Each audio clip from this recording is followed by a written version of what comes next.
¿Qué tal? ¿Cómo andan? En esta primera parte de la clase sobre subordinadas vamos a comenzar con una caracterización general de la subordinación y luego nos dedicaremos a las subordinadas sustantivas. Las adjetivas y las adverbiales las vamos a ver en la segunda parte. Si consideramos estos ejemplos sencillos que tenemos acá, lo primero que podemos notar es que una oración se incrusta dentro de otra. Por ejemplo, en uno, María quiere que le regalen un cuadro, el verbo querer proyecta un lugar en la oración para alojar el argumento interno, ¿sí? El que recibe el rol, el papel temático de tema. María quiere algo. En ese lugar se inserta otra oración, que le regalen un cuadro. Esa oración es una oración subordinada. Desde el punto de vista formal, entonces, se trata de una relación de dependencia sintáctica entre una oración incrustada y otro constituyente matriz del que forma parte. Desde el punto de vista funcional, la oración subordinada puede desempeñar una función dentro del constituyente matriz, la de sujeto, complemento o adjunto. Por ejemplo, en el caso 1, que le regalen un cuadro, es el objeto directo del verbo querer. La tradición gramatical las clasificaba según la equivalencia funcional de las subordinadas con las clases de palabras básicas, porque las oraciones subordinadas pueden admitir en muchos casos las distribuciones de los sintagmas determinantes, sustantivos para la tradición gramatical, como vemos en 1, donde está la subordinada que le regalen un cuadro, podemos tener el sintagma determinante un cuadro, María quiere un cuadro. Pueden admitir la distribución de los sintagmas adjetivos, como en 2, donde está que robaron el mes pasado, puede estar robado, el cuadro robado era el más valioso. O la distribución de los sintagmas adverbiales, como ocurre en 3. Viajó a Italia cuando consiguió la beca, viajó a Italia ayer, donde tenemos un adverbio. También pueden aparecer otros constituyentes que cumplan la función de los sintagmas adverbiales, como puede ser un sintagma preposicional, viajó a Italia en ese momento, o un sintagma determinante con valor temporal, en este caso como viajó a Italia el año pasado. Por lo tanto, la relación de dependencia de las subordinadas a la principal en muchos casos es semejante a la que existe entre categorías léxicas, ya sea funcionando como argumentos, como en el ejemplo 1, que dijimos que es el objeto directo, es un argumento del verbo querer, o como adjuntos, como pasa en 2, en donde la subordinada modifica a el sustantivo cuadro, es un modificador igual que un adjetivo, por lo tanto tiene valor de adjunto, o en 3, en donde tampoco está seleccionado y es un adjunto temporal. Esta correspondencia que acabamos de ver con las categorías y sus funciones hizo que la tradición gramatical las clasificara en 3 grandes tipos: las subordinadas sustantivas, que es el ejemplo que está en 1, las subordinadas adjetivas, ejemplo 2, y las subordinadas adverbiales, ejemplo 3. Esta propuesta tradicional que acabamos de ver presenta algunos problemas, principalmente con las subordinadas adverbiales y las adjetivas. En principio, las subordinadas adverbiales son muy heterogéneas. Solo algunas admiten la sustitución por un adverbio, como ocurre con algunas locativas, temporales o modales. Pero ningún adverbio sustituye las que expresan relaciones lógicas, como las causales, las condicionales o las finales, que vamos a ver en la segunda parte. Las subordinadas adjetivas tampoco admiten siempre la sustitución por un adjetivo, como veremos que ocurre con las adjetivas explicativas. Algunos aspectos de estos problemas los vamos a abordar cuando tratemos cada una de estas clases. Según algunos lingüistas, como se reseña en el trabajo de Brucart y Gallego de 2009 sobre el análisis formal de la subordinación, los criterios empleados para definir y clasificar las oraciones subordinadas son de dos grandes tipos, los denominados holísticos, es decir, integrales, que son aquellos que se basan en el contenido global de la oración, y los analíticos, basados en la estructura interna de los elementos que integran la subordinada. Desde un punto de vista holístico, la subordinada se define y se clasifica a partir de su contenido semántico y de la función gramatical que cumple en relación con la principal. Mientras que desde el punto de vista analítico, se tienen en cuenta factores internos como el tipo de subordinante que las encabeza o la forma del verbo que es núcleo de la subordinada. Observemos esta definición que presenta el último manual de la Real Academia Española del año 2010. Y veamos cómo hace alusión a los dos tipos de criterios que acabamos de mencionar. Dice en la primera parte, el término oración subordinada de relativo alude a la forma en que la oración está construida, ya que una oración de relativo es en efecto la que contiene un relativo. Es decir, esa primera parte apela a un criterio analítico porque clasifica o caracteriza a la subordinada a partir del elemento que la encabeza, ¿sí? Un pronombre relativo, como un qué, un quién o un dónde. La segunda parte dice, por el contrario, el término subordinada adjetiva alude a la función sintáctica que la oración desempeña, similar a la de los adjetivos. Es decir, que en esta segunda parte se está haciendo referencia al criterio holístico, ¿sí? Porque se clasifica a un tipo de subordinada a partir de su función en correspondencia con una categoría como es la del adjetivo. Son dos criterios que en muchos casos se entrecruzan. Por ejemplo, si decimos que una subordinada es una adverbial no flexionada, nos estamos refiriendo, por un lado, a la función que cumple la subordinada dentro de la matriz, en correspondencia con un adverbio, por eso es una subordinada adverbial.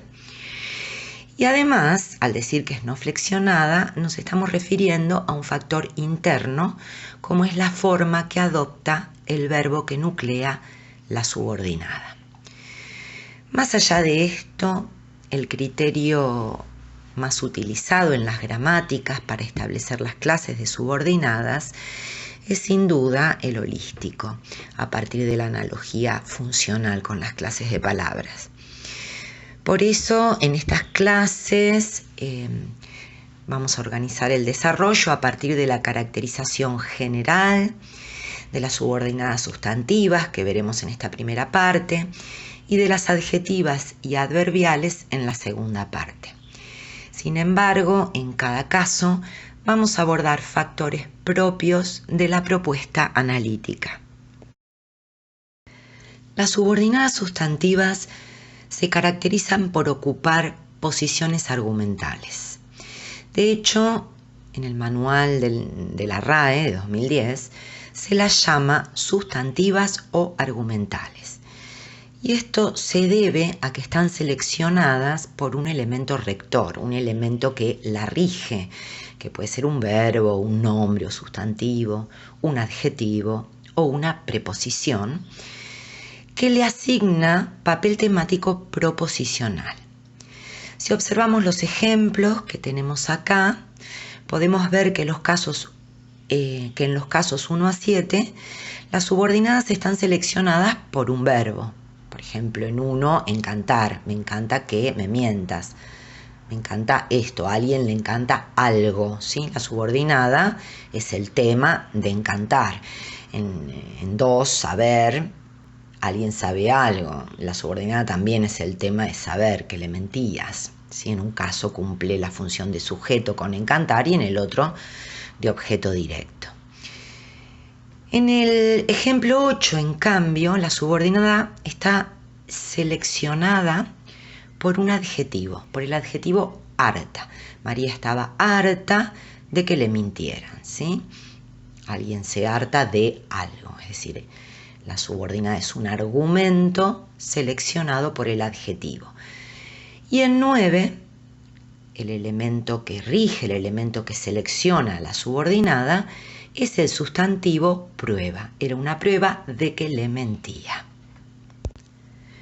Por el hecho de tener un papel temático proposicional, admiten la sustitución por los pronombres neutros lo o esto, según la función que cumplan. Por ejemplo, en 1, me encanta esto. En 2, Juan sabía esto o Juan lo sabía. ¿Sí? Como es el objeto directo de saber, lo podemos sustituir por lo. Con adjetivos y sustantivos pasa lo mismo. Por ejemplo, en 8, María estaba harta de esto. O en 9, era una prueba de esto. En estos casos, por supuesto, la sustitución por lo no es posible porque no son objetos directos. Existen diferentes formas de clasificar a las subordinadas sustantivas y estas posibles clasificaciones dependerán del criterio que se adopte. Si nos fijamos en la función que cumplen, todas las subordinadas sustantivas pueden clasificarse en subjetivas o en objetivas, según cumplan la función de sujeto o de complemento. En los casos 1 y 7, las subordinadas son subjetivas. Por ejemplo, 1, me encanta que me mientas. Recuerden que encantar es un verbo psicológico que proyecta el tema, en este caso, que me mientas, a la posición de sujeto. Si sustituyéramos la subordinada por un sintagma determinante, podríamos corroborar que es el sujeto porque concuerda en número y persona con el verbo. Por ejemplo, me encantan las mentiras. Si el verbo está en plural, lo que sigue concuerda en plural con el verbo, es decir, es el sujeto. Lo más común es que funcionen como sujetos de verbos psicológicos, ¿no? Cuando son subjetivas, como el que acabamos de ver, pero también con algunos verbos presentativos como resultar o desprenderse. Por ejemplo, resulta que todos mienten, resulta esto. O verbos de suceso como ocurrir, suceder, ocurre que todos mienten, ocurre esto. En todos los otros ejemplos que vemos aquí, las subordinadas son objetivas, es decir, en función de complemento, ya sea objeto directo o complemento preposicional, cuando el núcleo lo selecciona o es necesaria la preposición para marcar caso. La función de objeto directo la vemos en los ejemplos 2, 3, 5 y 6, que admiten la sustitución por el clítico neutro acusativo lo. En 2, por ejemplo, Juan sabía que le mentías, Juan lo sabía, ¿sí? La subordinada es objeto directo. La función de complemento preposicional aparece en los ejemplos 4, 8 y 9. Por ejemplo, en 4, María insiste en que le mienten el verbo insistir selecciona una preposición. Alguien insiste en algo o con algo, ¿sí? Por lo tanto, está en función de complemento. En 8 también es un complemento, pero como ya dijimos, es complemento del adjetivo, porque está seleccionada por el adjetivo, ¿sí? María estaba harta de que le mintieran. Que le mintieran es la subordinada en función de complemento. Y en 9 pasa algo similar, pero con el sustantivo, ¿sí? Es complemento del sustantivo. La preposición en estos casos funciona como una marca de caso, precisamente. Si nos fijamos en la flexión del verbo que está en la subordinada, las podemos clasificar en finitas, es decir, flexionadas, o no finitas, es decir, no flexionadas. En nuestros ejemplos, la única subordinada no flexionada es la que está en 3. Juan sabía mentir bien. Aunque algunas de las otras también admitirían una subordinada no flexionada. Por ejemplo, 1 podría ser, como vemos acá en 1', me encanta mentir. 8 también podría ser, María estaba harta de mentir. Como podrán observar, hay núcleos selectores que controlan el sujeto de la subordinada. Sujeto que por convención se expresa con un pro grande. Recordemos que la denominación pro es la abreviatura de pronombre, y ya la habíamos visto con el pro chico, el sujeto desinencial de todas las otras subordinadas finitas que tenemos acá, por ejemplo, o de cualquier oración en donde el sujeto es desinencial. En 1, me encanta que me mientas. Por la flexión del verbo sabemos que el sujeto es un prochico de segunda persona singular. Puede ser vos o tú, según la variante dialectal del español. La diferencia con el pro grande es que el prochico puede realizarse en forma fonética, en sonidos, debido a que recibe caso de la flexión verbal. En 1 podríamos decir, me encanta que vos me mientas. Podemos realizar explícitamente el pronombre sujeto. O en 2 podemos decir, Juan sabía que vos le mentías. También podemos realizarlo en forma fonética. En cambio, en las no finitas, al no haber flexión, no hay asignación de caso y por lo tanto el sujeto no puede aparecer en sonidos. Pensemos que una oración, en el caso de 3, como Juan sabía él mentir bien, o Juan sabía ella mentir bien, o Juan sabía yo mentir bien, cualquiera de estos casos es absolutamente agramatical.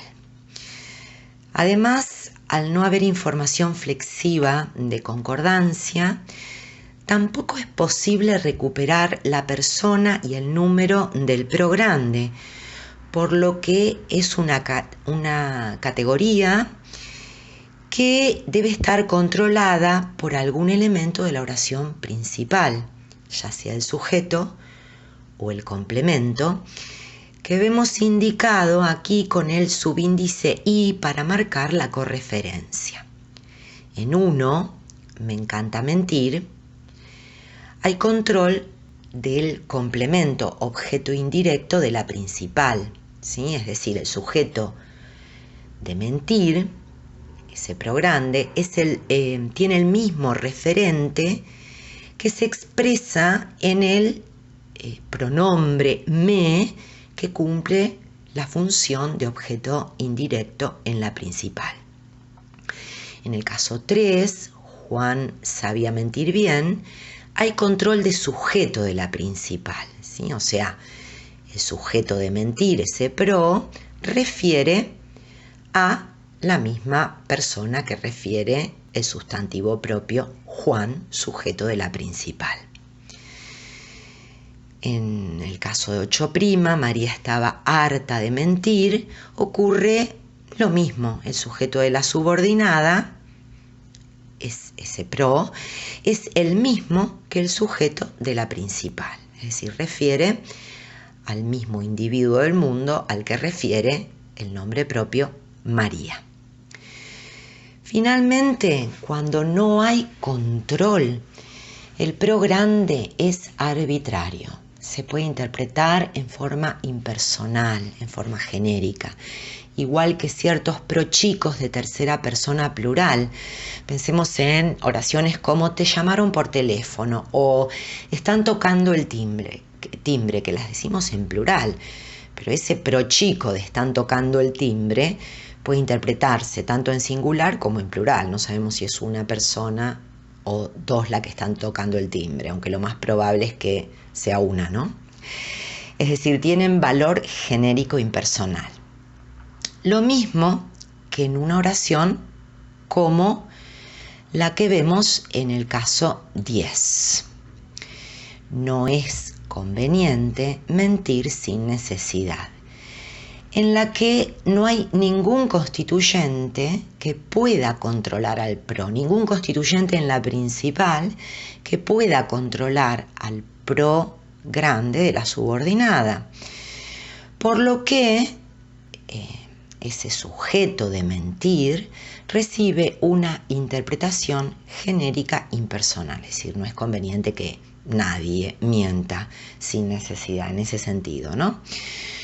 Noten que en cualquiera de estos ejemplos que hemos visto, la gramática determina sin opciones la interpretación en forma lógica del sujeto de las subordinadas.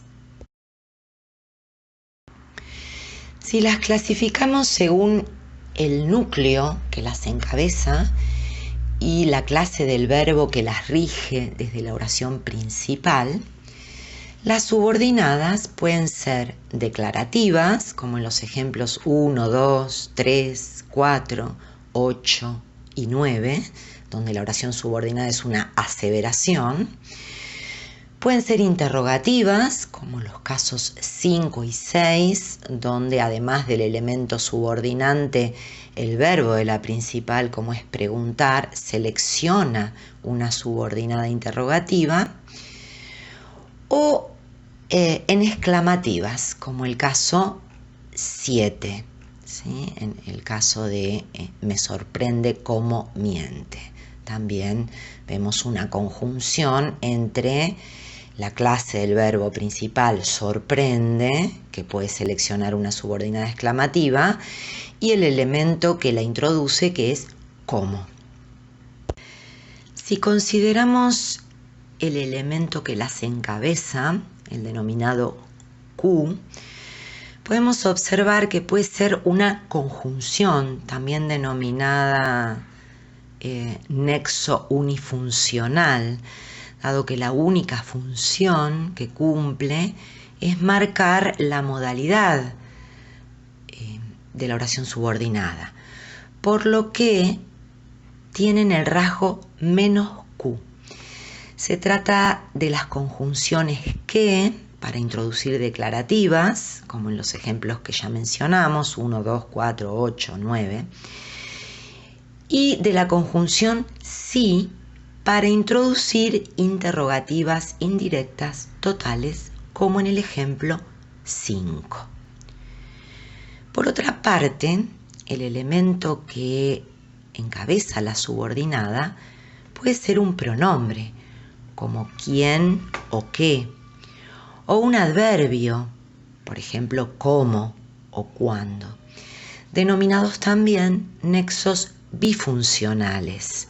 Tienen el rasgo más Q, son sintagmas, proyecciones máximas, es decir, sintagmas Q que además de introducir la subordinada, cumplen una función dentro de ella, como ocurre en los ejemplos 6 y 7.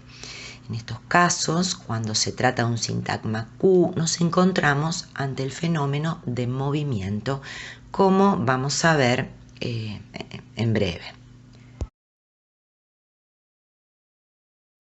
Veamos brevemente en primer lugar los elementos que tienen el rasgo menos Q, que como dijimos introducen subordinadas declarativas y subordinadas interrogativas totales, ¿sí? Acuérdense que las interrogativas totales son las que admiten respuestas por sí o por no, interrogan por la totalidad. En cambio, las parciales preguntan por una parte y no admiten respuestas por sí o por no. Las vamos a ver después. Las conjunciones que y si funcionan como núcleo de la subordinada, no forman parte del sintagma flexión, sino que se generan en la posición de núcleo del sintagma complementante. Es decir, que en estos casos no hay movimiento de constituyentes. Fíjense en los ejemplos, tanto en 1 como en 2 tenemos un que y un si que se ubica dentro del núcleo del sintagma complementante y que marca la modalidad oracional, porque en el caso 1 la presencia del que hace que interpretemos la subordinada otro mundo es posible como una aseveración, es una declarativa. En cambio en 2, ellos piensan si otro mundo es posible, es el sí el que hace que interpretemos la subordinada otro mundo es posible como una interrogativa total. Las subordinadas interrogativas parciales y las exclamativas indirectas están encabezadas por una proyección con el rasgo más Q, un sintagma Q, pronombre o adverbio, que se mueve desde el interior de la subordinada al especificador del sintagma complementante. El rasgo interrogativo o exclamativo de la subordinada produce también el movimiento del verbo a la posición de núcleo del sintagma complementante. En los ejemplos 1 y 2 vemos el resultado de los movimientos y las copias de los elementos movidos en la posición en que se originaron. Por ejemplo, en 1, que tenemos una subordinada interrogativa parcial, ¿qué pensaba Ana? ¿Sí? Ese qué se mueve desde la posición de complemento del verbo pensar y el rasgo interrogativo hace que el verbo pensaba también se mueva, ¿sí? Las posiciones de origen quedan como copias en el sintagma tiempo. Ana pensaba X, una variable que se expresa con el interrogativo qué, ¿sí? Que es el objeto directo de pensar dentro de la subordinada. En 2 tenemos una subordinada exclamativa indirecta. ¿Cuántas cosas ignoraba Ana? Bueno, igual que en el caso anterior, la posición canónica, el origen de los elementos movidos están en el sintagma tiempo. Ana ignoraba X cosas, también una variable que se expresa con el Q cuántas. ¿Sí? Al tener el rasgo exclamativo se mueve a posición inicial del sintagma complementante al especificador y el verbo también por ser exclamativo. ¿Sí? Entonces me asombró cuántas cosas ignoraba Ana. Otra vez en este caso, el sintagma Q, cuántas cosas, es el objeto directo del verbo de la subordinada, del verbo ignorar. ¿Sí? Fíjense que en el caso 2 vemos claramente que ese sintagma Q, que en 1 es un qué solamente, en 2, en cuántas cosas, vemos que en realidad no es una unidad, sino que puede proyectar todo un sintagma, ¿sí? Y de hecho, el que de 1, si yo supongo qué variable es lo que pensaba, yo puedo decir Ana pensaba en todas las cosas que iba a hacer mañana. Y ese sintagma en todas las cosas que iba a hacer mañana está en este caso expresado en el que. Es decir, estos Q que están marcados con un rasgo positivo son en realidad proyecciones máximas. Las subordinadas interrogativas indirectas parciales están seleccionadas comúnmente por un verbo que las rige desde la matriz, desde la principal. Suelen ser verbos de acción verbal, como preguntar, decir, declarar, como vemos en el ejemplo 1, preguntó qué le iba a regalar. O verbos de entendimiento, de cognición, como dudar, saber, ignorar, aprender, deducir, entre otros. Como en el ejemplo 3, ignoraba qué regalarle, o podríamos decir, sabía qué regalarle. También pueden estar seleccionadas por algunos sustantivos como pregunta, incógnita, misterio, dilema, duda, información. Como vemos en el ejemplo 3, seguía con la duda de qué podía regalarle, ¿sí? Donde la subordinada está seleccionada y regida por el sustantivo duda. Finalmente, hay ciertos adjetivos que también seleccionan subordinadas de este tipo, como dudoso, inseguro, incierto. ¿Sí?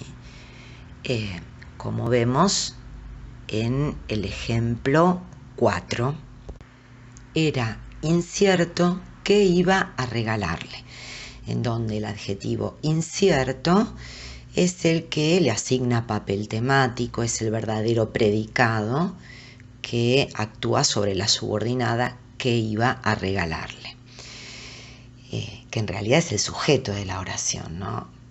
Ahora vamos a ver eso. Cualquiera de ellas pueden ser finitas, es decir, flexionadas, o no finitas, sin flexión, y cumplir las mismas funciones de todas las subordinadas sustantivas, ¿sí? Sujeto, como en el ejemplo 4, o complemento, como en todos los otros casos, ¿sí? Preguntó esto, lo preguntó, es el objeto directo, la subordinada. Ignoraba esto, lo ignoraba, también es el objeto directo. En 3, seguía con la duda de esto, es el complemento del sustantivo duda. En 4, decíamos, es el sujeto. Piensen que podemos decir, era incierto esto, pero también esto era incierto, es decir, hay un verbo copulativo que aporta la información flexiva nada más. En el caso 4, entonces, el predicativo subjetivo incierto es el que asigna papel temático y actúa como predicado de la subordinada subjetiva que iba a regalarle.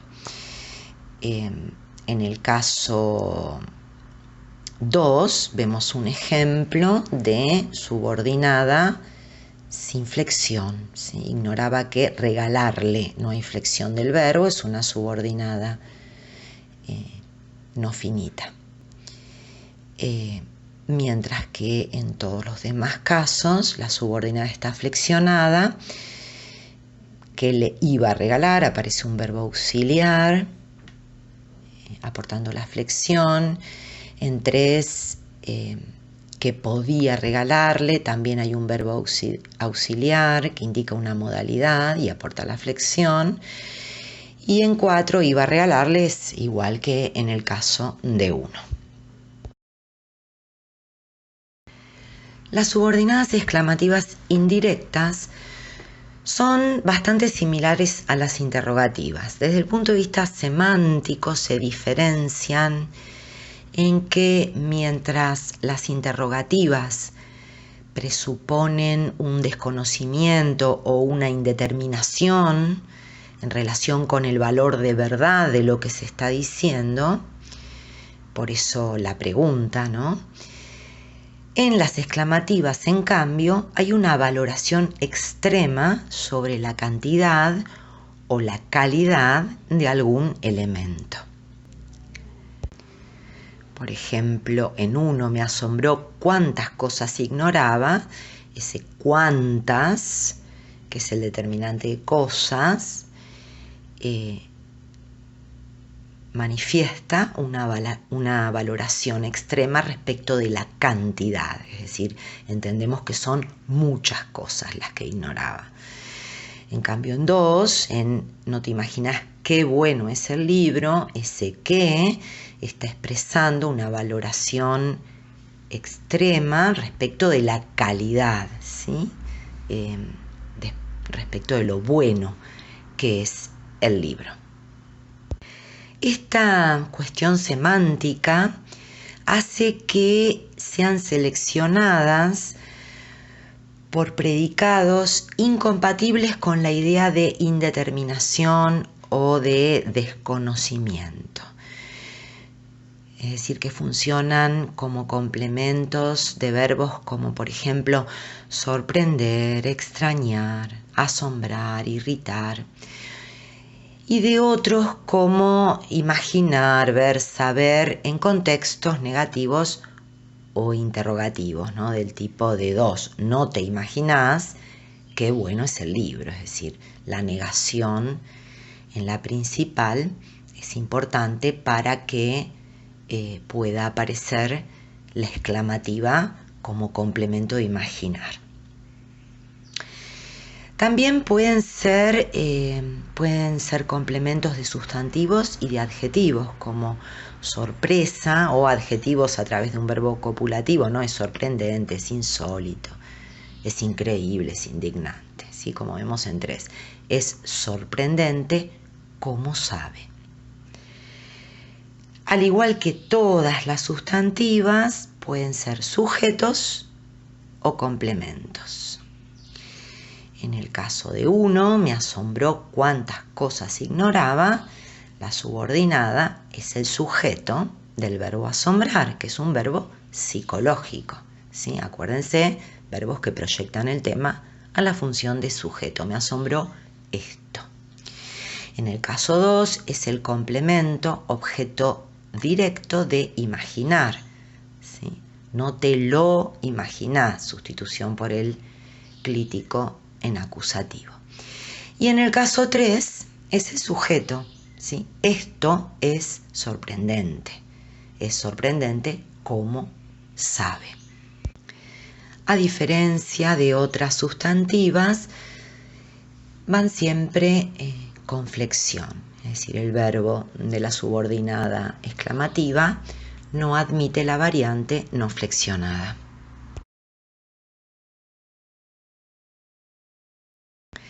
Resumiendo lo que vimos hasta aquí de las subordinadas sustantivas, podemos decir entonces que son argumentales, es decir, están seleccionadas por un predicado de la oración principal que las rige, comúnmente un verbo, pero también pueden ser algunos sustantivos, adjetivos o preposiciones. Y funcionan, por lo tanto, como sujeto o complemento, ya sea objeto directo o complemento preposicional, dentro de la oración principal. Desde un punto de vista formal, aplicando un criterio analítico, según los rasgos del elemento Q que las encabeza, pueden ser proyecciones con el rasgo menos Q, es decir, encabezadas por conjunciones, como las declarativas o las interrogativas totales. O proyecciones con el rasgo más Q, encabezadas por sintagmas Q, el caso de las interrogativas parciales y las exclamativas indirectas, en las que se produce el fenómeno del movimiento de constituyentes.